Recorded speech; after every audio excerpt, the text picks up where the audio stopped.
कहीं पर भी फॉलोअर सबसे अच्छे और दृढ़ता से काम करने वाले फॉलोअर मिलेंगे तो आपको सिर्फ जैन धर्म में मिलेंगे। जो अपना घर परिवार संसार सब कुछ छोड़ करके आत्म कल्याण के मार्ग पर लग जाते हैं, तीर्थंकरों ने इन्हीं को अपना फॉलोअर कहा है। बाकी सब तो जो फॉरवर्डर हैं, फॉलोअर नहीं है। बस आगे फॉरवर्ड करते रहो। हाँ भाई, बातें अच्छी हैं, न्यूज अच्छी है, चैनल अच्छे हैं, व्यूज अच्छे हैं, फॉरवर्ड करते रहो। अपना आत्म कल्याण करने की अगर आज भी कहीं एक ठोस प्रणाली चल रही है तो वह सिर्फ इन्हीं जैन संघों के माध्यम से, जैन तीर्थंकरों के इन फॉलोअर्स के माध्यम से चल रही है। यह विशेष बात आपको और 5वीं से 6वीं बात में जोड़ लेना। हाँ, बाकी सब तो फंडेबाजी और पंडेबाजी कर रहे हैं। हाँ, ज्ञान देते हैं दूसरों को, करते कुछ नहीं खुद के लिए। इस तरह की अगर आप चीजें देखेंगे तो आपको लगेगा आज भी भगवान ने कहा अगर आपको धर्म से पहले अपना कल्याण करना है तभी आप दूसरों के कल्याण की बात सोच सकते हो। तो पहले आत्म कल्याण करो, और आत्म कल्याण करने वाले व्यक्ति के लिए जीवन पर्यंत के लिए उसे व्रत और नियम की सीमाओं में बांध दिया जाता है, हटना नहीं इससे।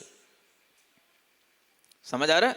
चाहे भले ही कुछ छूट जाए कोई बात नहीं, लेकिन अपना आत्म कल्याण नहीं छोड़ देना पर के कल्याण के लिए। कभी कभी पर के कल्याण में ज्यादा चिपक जाते हैं और फिर आत्म कल्याण की ओर आते हैं तो फिर पर कल्याण छूटता सा दिखता है। तो फिर सोचना पड़ता है, जैसे पंडित जी हैं, है ना, अब पहले तो कहीं भी गोष्ठी में जाते थे, है ना, सब तरह से कहीं भी जाने में कोई सोचते नहीं थे। अब जब से 2 प्रतिमा के व्रत ले लिए, अब विचार करना पड़ता है, भाई कुएं का पानी मिलेगा कि नहीं, प्रतिमा के लिए वहां पर अपने को भोजन की व्यवस्था होगी कि नहीं, तो सोचना पड़ता है।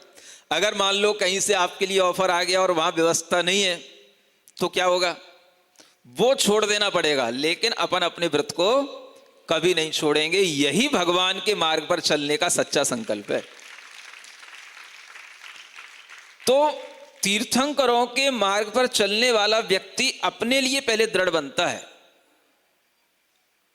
दूसरे के उपकार की बात बाद में। अगर दूसरे का उपकार कर भी रहे हैं तो करते रहो, लेकिन अपना व्रत नहीं छोड़ के करना, अपना संकल्प छोड़ के नहीं करना, अपना भी कल्याण अपने पास में रखो पहले। ये इसलिए ये तीर्थंकरों का मार्ग चल रहा है। ऐसा यह भानु भारो आज भी है, जिनके अंदर प्रकाश है तो सारा प्रकाश उनके अंदर आज भी है, जो इन भगवान के प्रवचनों को आत्मसात करते हैं। और जो आज्ञा हैं वो भले ही दुनिया में जुगनू भले ही चमकते हुए दिखाई दे रहे हों, लेकिन वो जुगनू तभी तक चमकते हैं जब तक सूरज के सामने नहीं आते हैं।